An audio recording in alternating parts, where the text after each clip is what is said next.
Hey, what up, guys? Coming to you this morning, another What's Next. This one's on former world title challenger Joseph Diaz Jr. Of the United States. So, Joseph Diaz returned to action Saturday, September 21st in the main event of a Facebook Watch Golden Boy card where he dominated, actually didn't dominate. He actually had trouble against some guy named Jesus Cuadras, I think. He got a 10-round majority decision there. It was just a stay busy fight. He was really overlooking the guy.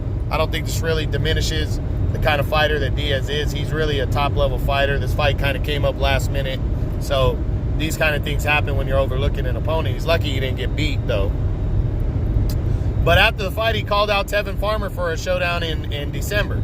So Farmer going into the fight was upset because he wanted to fight Diaz in November. And now that Diaz fought, he asked Farmer for the showdown in December. So we'll see what happens. Hopefully something comes from this.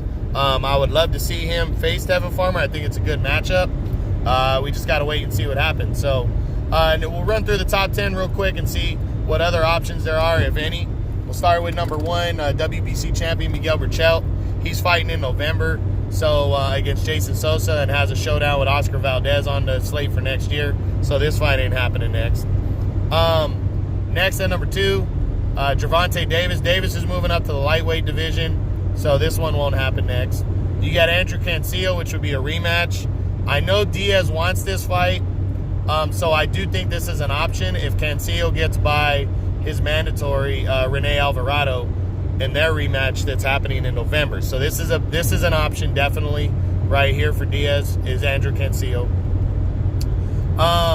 There's former world title challenger Mickey Roman.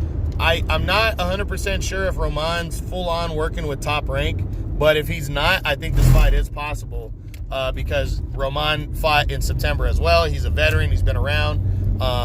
And so has Joseph Diaz. So I do think it's possible. We look at guys like Scott Quigg. Quigg is promoted by DAZN with Matchroom, and Joseph Diaz is with Golden Boys. So it would be a possibility to make this fight, but Quigg hasn't fought in almost a year now. So does he want to come back against a guy like Diaz, who's been very active? I wouldn't be surprised if it happened, but I'm leaning towards no. I think Quigg wants to build himself up for a fight like that. Francisco Vargas. I wouldn't completely hold it past Vargas, but I don't think he wants to come back against a youngster like Diaz coming off that loss to Berchelt in their rematch. I think Vargas is contemplating retirement. We already talked about Tevin Farmer, how I think that's going to happen. Number 9, Jamal Herring, the WBO champion. He looks like he has his, whatever he's doing next wrapped up. I know he's fighting in November. We don't know what he's doing after that, but there are talks of a possible unification, so we'll see. And then finally, rounding out top 10 is Shavkat Rakhimov. Rakhimov is actually in line.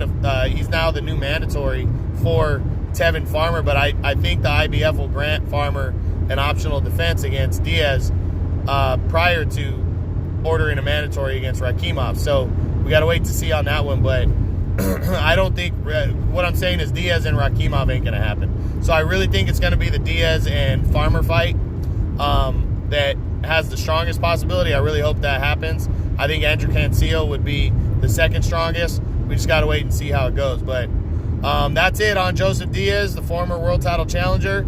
I hope you guys enjoyed this. Truth Boxing. Been hit with the truth.